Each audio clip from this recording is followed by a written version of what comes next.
Hai, Assalamualaikum warahmatullahi wabarakatuh.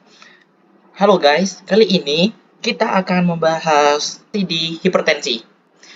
Untuk yang kemarin kita membahas hipertensi pada part 1 yang dimana dia tuh edisinya kita sesuai dengan Kemenkes, dan kali ini kita akan bahas sesuai dengan persiapan UKM PPAI atau UKAI untuk yang sebelumnya. Jadi langsung aja, nggak usah banyak omong tanpa.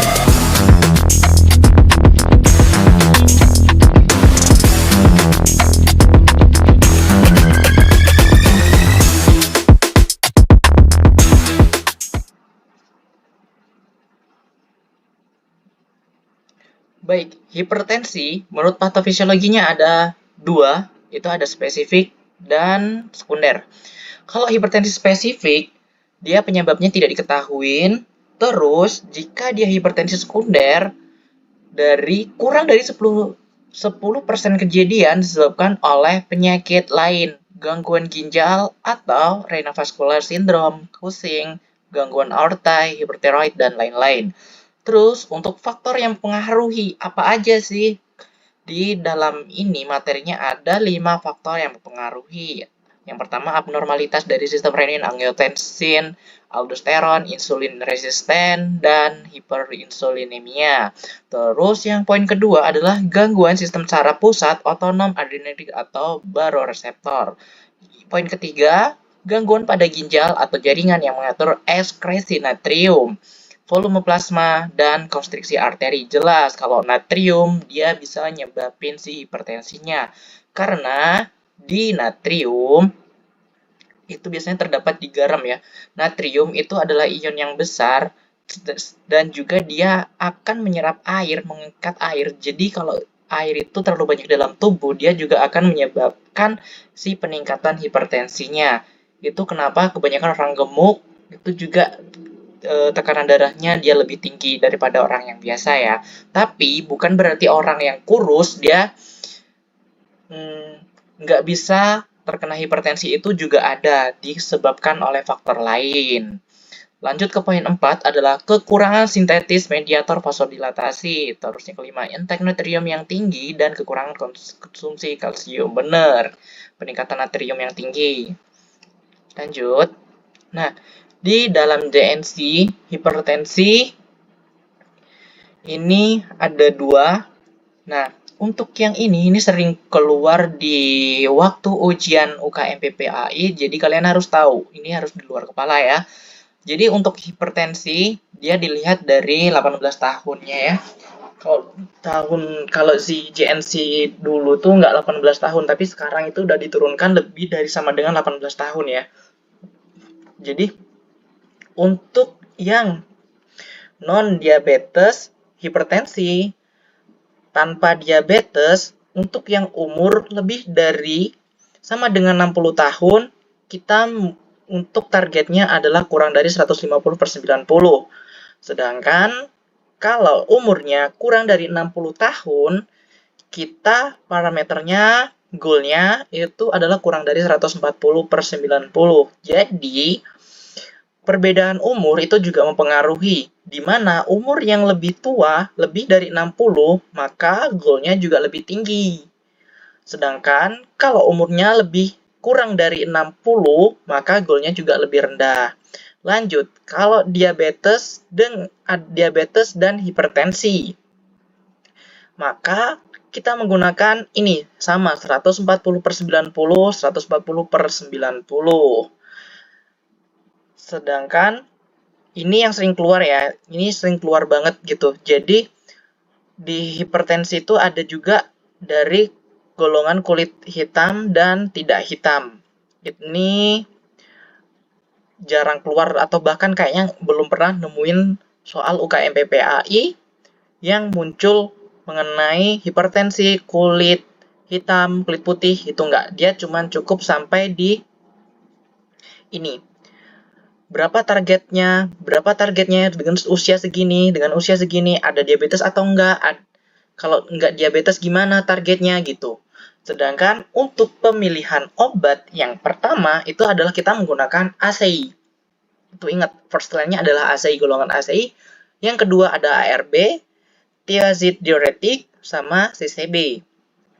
Sedangkan untuk lifestyle-nya, untuk menghindarinya adalah tidak merokok, kontrol gula darah, lipid, diet, dan lain sebagainya. Lanjut.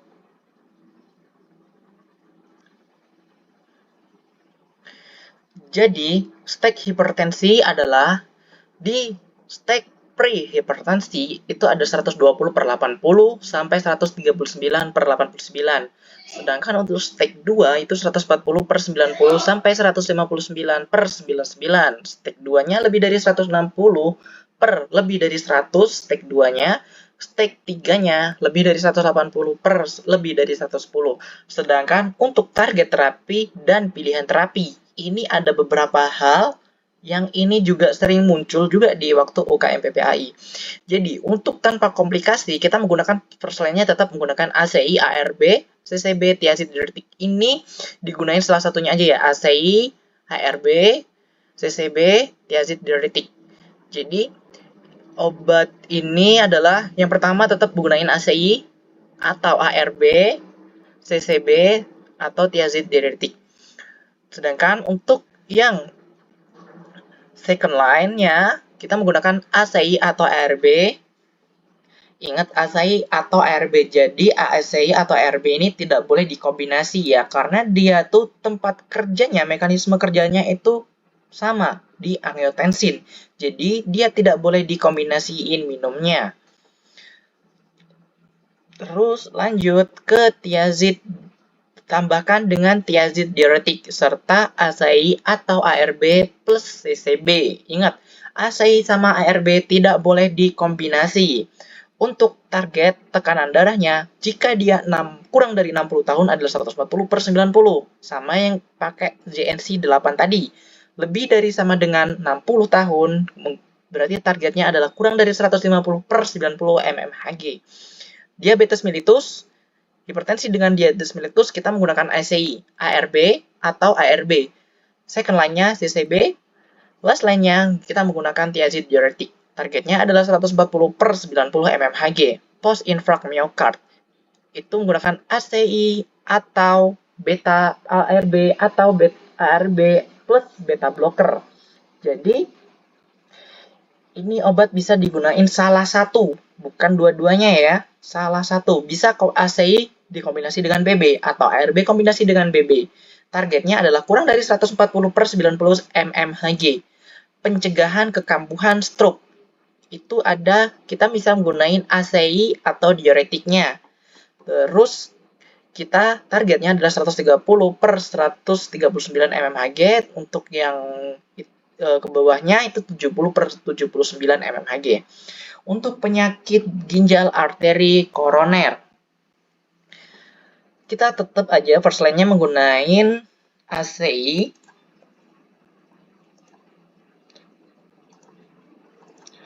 Kita tetap menggunakan ACI atau ARB plus BB atau CCB. Atau CCB plus diuretik atau beta blocker plus diuretik. Second line-nya kita menggunakan 3 obat, kombinasi 3 obat.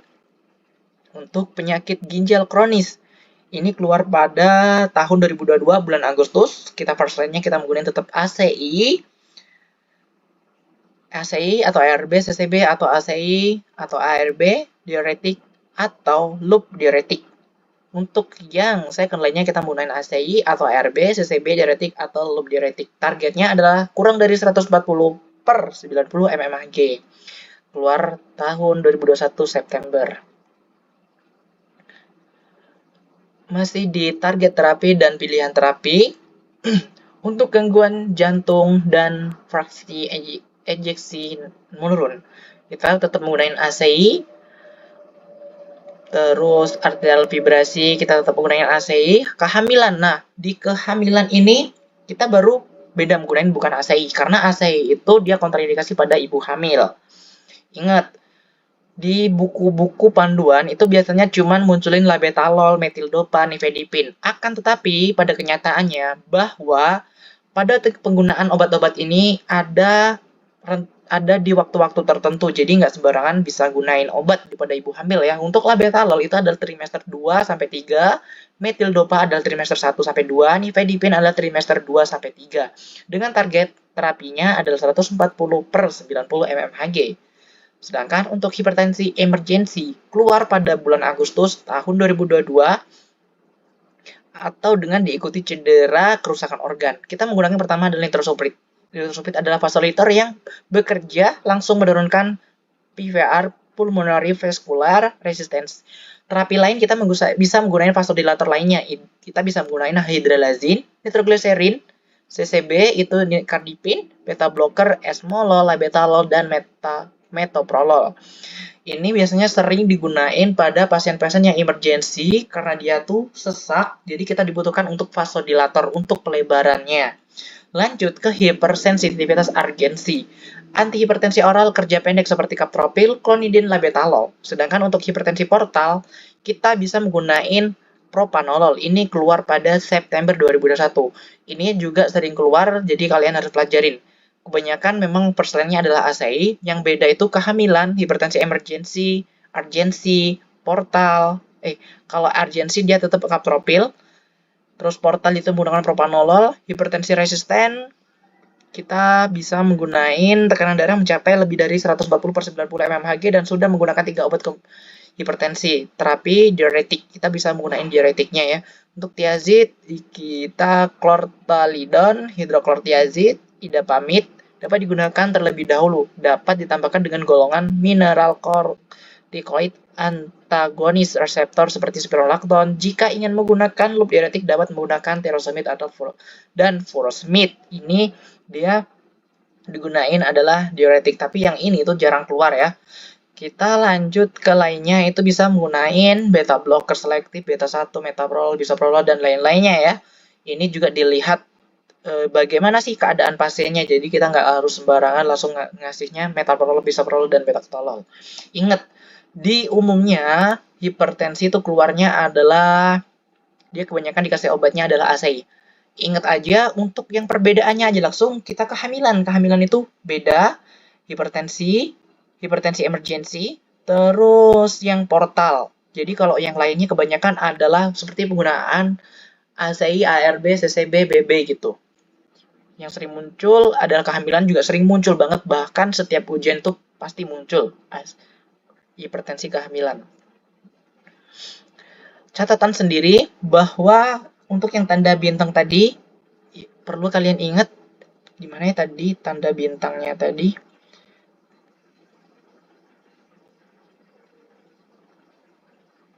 Oh, ini. Di sini ya. Jadi untuk tanda bintangnya tadi ada catatan tersendiri.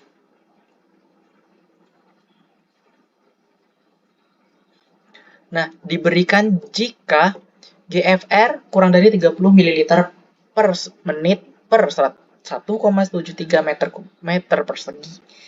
Jadi, untuk berapa poin itu ada beberapa poin ya, sampai F. Untuk yang A itu pertimbangan terapi tunggal pada hipertensi stage 1, resiko rendah, TDS kurang dari 150 mmHg atau sangat tua, 8 tahun misalnya, atau ringkih. Terus, untuk beta blocker dipertimbangkan jika ada indikasi spesifik seperti gagal jantung, angina pasca MI, fibrilasi atrial, dan perempuan muda dengan atau merencanakan kehamilan. Ingat yang kehamilan tadi. Terus kalau C, poin C itu adalah magnesium sulfat. Ini keluar pada Agustus 2022, antikonvulsan pilihan pada wanita pre-eclampsia. Jadi ini bisa digunain untuk wanita yang hamil, terus dia kejang, kita bisa gunain dengan magnesium sulfat. Itu bisa disebut dengan keadaan pre-eclampsia atau eclampsia. Terus lanjut ke D, hipotensi ortostatik. Penurunan itu lebih dari 20 mg mmHg, 20 mmHg, tekanan darah sistolik atau 10 mmHg. Diastolik dari posisi berbaring ke posisi duduk atau berdiri dengan selang waktu 3 menit sejak perubahan posisi. Keluar pada September 2021. Untuk GFR-nya kurang dari 40 ml per 6 menit, dapat diberikan diuretik furosemid. Terus parameter itu yang perlu diperhatikan ada di ACI, ARB, diuretik itu ada CLCR, SCR, dan bone. Kita kalau menggunakan ASI ARB diuretik itu yang diperhatiin adalah parameter ini ya. Lanjut di penggolongan obat antihipertensi. Jadi untuk penggolongan obat antihipertensi itu ada ASI, ARB, beta blocker, CCB, dan diuretik.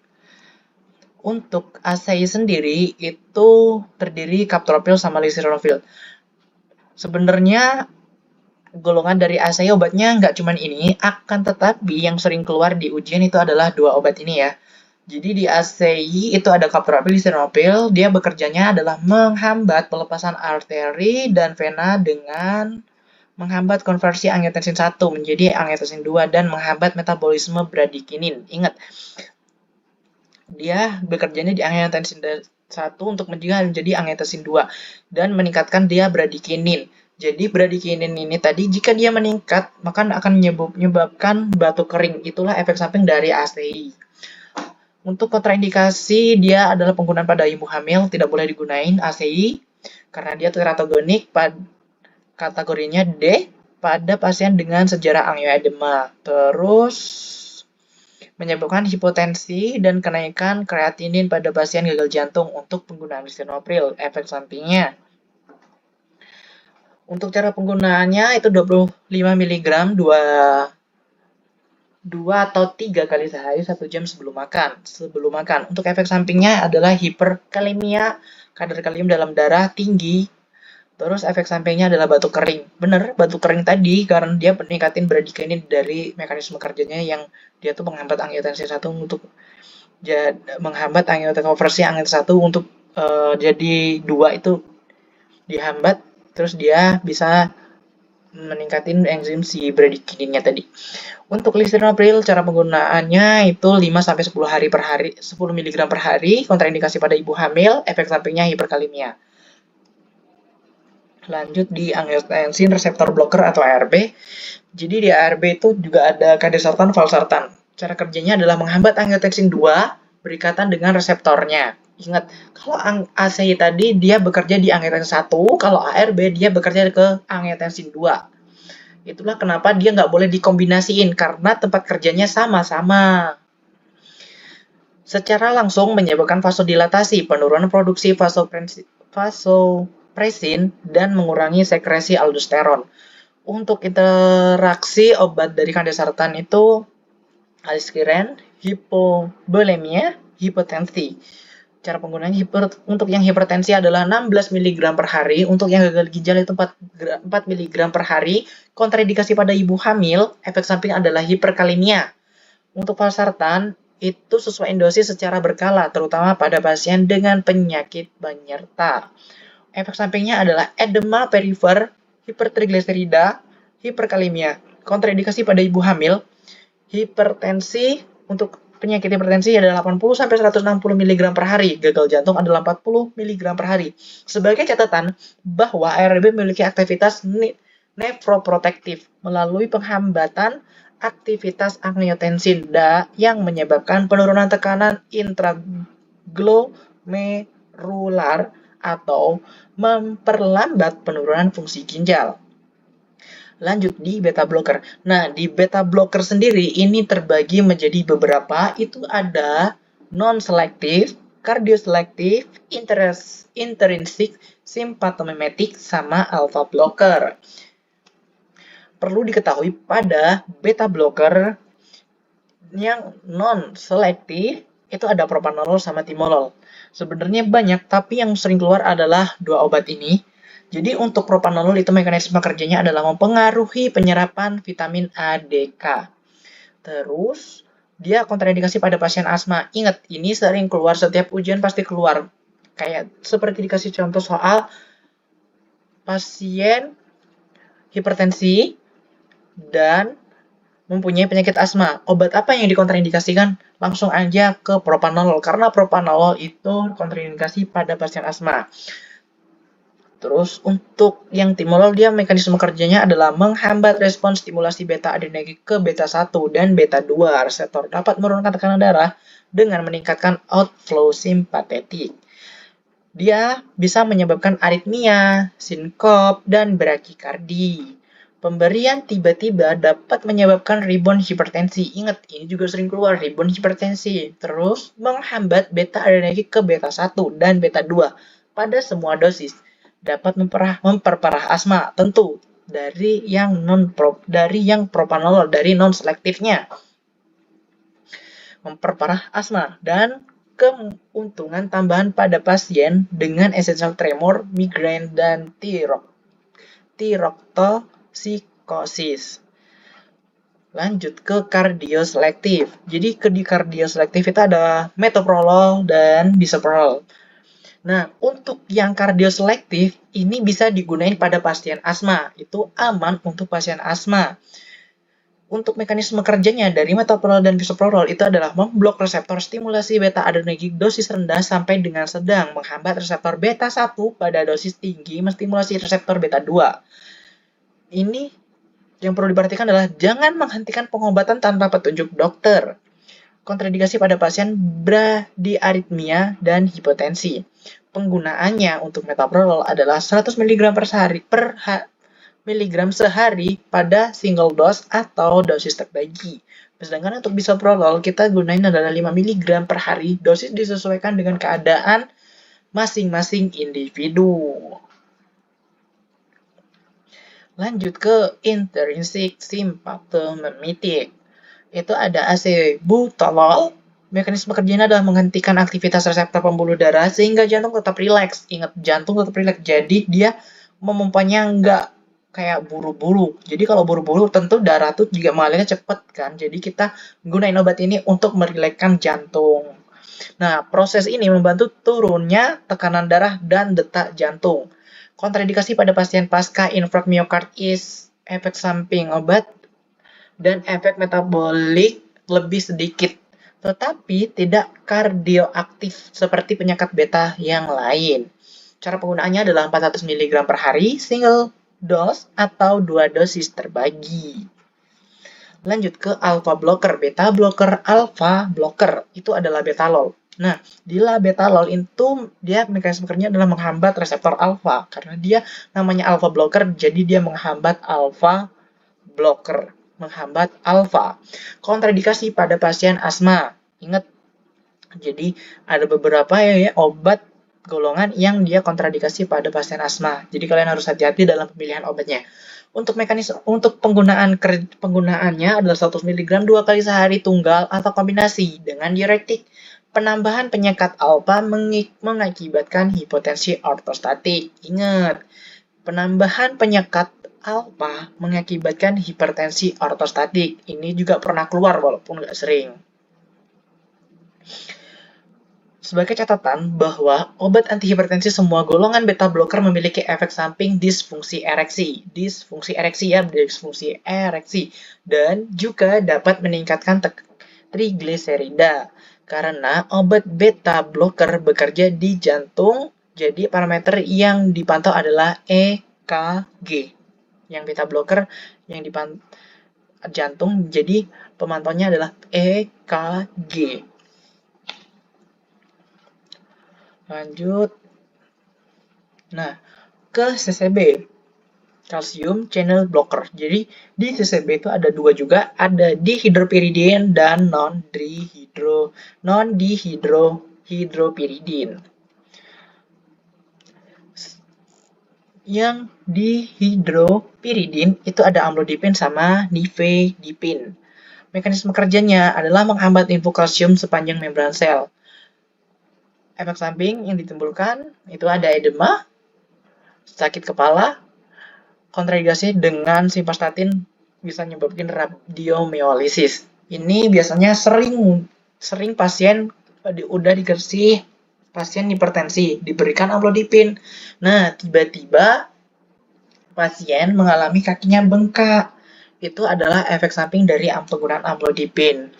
Itu juga nggak bahaya, itu bisa digunakan tambahin obat diuretik untuk ngeluarin cairannya. Itu biasanya pembengkakannya di kaki ya. Ini juga harus ada kombinasi dari dokter, jadi kita nggak bisa langsung ngasih obat juga, walaupun kita tahu bahwa oh ada edema, kita bisa beriin obat diuretik. Itu kita tahu, kita tetap aja nggak bisa nyerahin, kita harus konfirmasi ke dokter. Nah, umumnya diberikan pada pasien lebih dari 65 tahun dan biasa diminum pada malam hari. Untuk amlodipinnya biasanya digunakan pada pasien yang 65 tahun ya. Ini saya dapat materi yang ini di kampus. Jadi di buku itu nggak ada, aku dapatnya di kampus. Untuk yang nifedipin itu efek sampingnya adalah edema perifer, flushing. Untuk penggunaannya ya dapat dilihat sekali sehari, sesuaikan dosis untuk mencapai target tekanan darah. Jadi disesuaikan sesuai target yang akan dicapai. Catatannya adalah umumnya diberikan pada pasien yang berusia lebih dari 60 tahun. Lebih dari 60 tahun. Bisa diminum pada malam hari. Oh, dapat dua itu ya, dapat dua materi. Berarti kita bisa mengambilnya di lebih dari 60 tahun. Untuk yang nifedipin, cara penggunaannya adalah 30-60 mg per hari diminum saat perut kosong. Lanjut di non-dihydropyridine. Jadi ada verapamil, ada diltiazem. Mekanisme kerjanya adalah melemaskan otot jantung dan pembuluh darah sama kayak yang tadi, yang dia merilekskan jantung agar tekanan darahnya juga nggak terlalu kenceng-kenceng banget. Dia kontraindikasi, verapamil adalah kontraindikasi pada pasien gagal jantung. Ingat, ini juga sering keluar, jadi verapamil itu kontraindikasi pada pasien gagal jantung dan pasien jantung yang tidak dapat memompa darah. Tidak digunakan pada pasien yang mengalami tekanan darah sangat rendah, gagal jantung seperti sinus syndrome.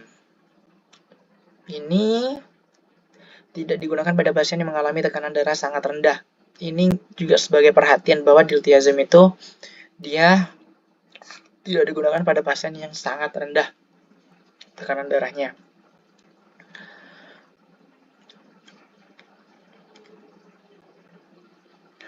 Untuk penggunaan verapamil itu hindari bersamaan dengan buah anggur. Terus efek samping diltiazem itu ada edema perifer, konsumsi diltiazem saat perut kosong. Sebagai catatan, CCB itu yang dipantau tetap ke EKG. Diuretik. Nah, di diuretik itu ada diuretik tiazid sama diuretik loop dan diuretik hemat kalium. Apa aja kah itu? Lanjut. Jadi, di diuretik tiazid itu ada HCT atau bisa dikenal dengan hidroklortiazid. Mekanisme kerjanya adalah menghambat reabsorpsi pada renal tubulus distal. Informasi khusus, perhatian pada pasien diabetes karena dapat meningkatkan gula darah pasien dan pasien dengan ketidakseimbangan elektrolit. Minum pagi hari. Cara penggunaan, interaksi obat, dan esonya kita adalah pemberian pagi hari untuk menghindari diuresis malam hari. Karena dia termasuk diuretik, jadi kita menyarankan pasien untuk minumnya pada pagi hari. Kenapa? Kalau kita menyaranin pada malam hari, pasien itu istirahatnya akan terganggu. Maka juga akan mempengaruhi si tekanan darahnya. Lanjut, ke tiazid lebih efektif dari diuretik loop, kecuali pada pasien dengan GFR rendah. Efek samping disfungsi ereksi, ini termasuk urutan ketiga setelah spironolakton, peningkatan asam urat, peningkatan DM. Jadi ini juga efek samping bisa nyebabin peningkatan DM. Jadi kalian juga harus hati-hati pada pasien yang mempunyai riwayat DM atau pasien DM. Parameternya adalah kalium yang dipantau, ke loop diuretik. Nah, di loop diuretik itu ada furosemid. Furosemid itu obat yang sering digunakan pada si efek samping dari amlodipin yang kaki bengkak tadi. Jadi untuk loop diuretik, obat mekanismenya adalah menghambat reabsorpsi NaCl pada proximal renal tubulus distal dan lengkung Henle. Informasi khususnya adalah perhatian pada pasien SLE, liver disease, dan gangguan ginjal. Terapi hipertensi plus UDEM. Ingat, terapi pasien hipertensi plus UDEM ini biasanya digunakan pada pasien keadaan gitu hipertensi sama ada UDEM, itu biasanya digunakan pada pasien segitu. Gimana sih, nggak cocok pada pasien waktu keadaan seperti itu. Nah, maaf lah ya kawan, aku dari Melayu jadi bahasanya agak-agak beda gitu. Cara minum, interaksi obat, dan ESO. Jadi untuk pemberiannya disarankan adalah pagi hari dan sore hari untuk mencegah diuresis pada malam hari. Nggak boleh digunain atau nggak disaranin pada malam hari karena itu mengganggu istirahat pasien. Dosis lebih tinggi mungkin diperlukan untuk pasien dengan GFR yang sangat rendah atau gagal jantung. Perhatian pada penyakit SLE, liver disease, dan gangguan liver. Efek samping adalah hipokalemia. Parameter yang dipantau adalah ada kalium sama kalsium. Lanjut di hemat kalium, diuretik hemat kalium. Jadi di hemat kalium itu ada dua obat, ada spironolakton sama manitol atau agen osmosis. Yang sering digunakan adalah spironolakton. Mekanisme kerja dari spironolakton adalah berkompetisi dengan aldosteron pada reseptor di tubulus. Informasi khusus dapat meningkatkan asam urat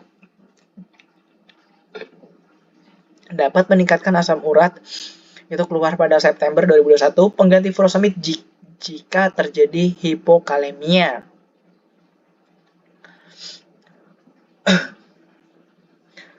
Ingat, ini bisa digunakan untuk pengganti furosemid jika terjadi hipokalemia. Karena furosemid tadi juga efek sampingnya ke hipokalemia. Jadi kita bisa menyaranin pasiennya untuk menggunakan spironolakton atas persetujuan dokter juga. Cara penggunaannya ada interaksi obatnya juga. Dia kontraindikasi pada pasien dengan penyakit ginjal kronis, sel CR-nya kurang dari 30 ml per menit, menyebabkan hiperkalemia, jelas. Karena dia hemat kalium, jadi dia efek sampingnya dapat menyebabkan hiperkalemia, kelebihan kalemia. Terutama kombinasi dengan ACI, ARB, atau suplemen kalsium. Dia terjadi biasanya karena dari beberapa kombinasi obat. Terus efek sampingnya adalah disfungsi ereksi kedua setelah beta blocker. Jadi ada urutannya tersendiri ya untuk disfungsi ereksi gitu. Dia efek samping dari disfungsi ereksi dari terbesar, terkecil sampai terkecil. Untuk parameter yang dipantau dari spironolakton adalah kalium, sedangkan manitol itu mekanisme kerjanya adalah menurunkan tekanan intrakranial keluar Agustus 2022, meningkatkan tekanan intraokuler. Informasi khususnya adalah dia kontraindikasi pada pasien edema paru gagal jantung. Untuk cara penggunaannya diberikan secara intravena 0,25 sampai 2 gram per kilogram dalam larutan 15 sampai 20%. Pemberian tidak lebih dari 30 menit setiap 6 sampai 8 jam. Yang dipantau parameternya adalah elektrolit. Oke. Jadi pembahasan kita hari ini cukup sampai di sini. Itu adalah part kedua. Dan beberapa hari kemungkinan, entah 4 atau 5 hari, kita akan membahas soal-soal hipertensi yang muncul pada tahun-tahun sebelumnya, pada Juli kemarin, Februari, Agustus 2022, sama September 2021. Jadi kalian tetap pantau gimana soal-soal yang sering muncul. Itu nanti soal-soalnya adalah saya ambil dari beberapa bimbel, terus dari ingatan juga, dari catatan saya. Itu semuanya saya ambil yang mengenai tentang hipertensi. Untuk referensi pada hari ini kita ada ZNC, PDHI 2019, Konsensus Penata Laksanaan Hipertensi 2019, sama Pionas. Terus ada nama Instagram saya, jadi kalau kalian kurang mengerti atau ingin menyarankan request pembahasan soal tentang ini A, B, C, dan D, bisa kalian DM saja. Nanti insya Allah jika ada waktu, saya akan jelaskan. Dan kalau hanya sekedar tanya aja bagaimana sih caranya gitu, saya langsung balas ke DM. Terima kasih untuk hari ini. Semoga bermanfaat untuk kita dan kalian semua yang sudah menyimak pada hari ini. Semoga bermanfaat. Amin. Terima kasih. Bye-bye, kawan.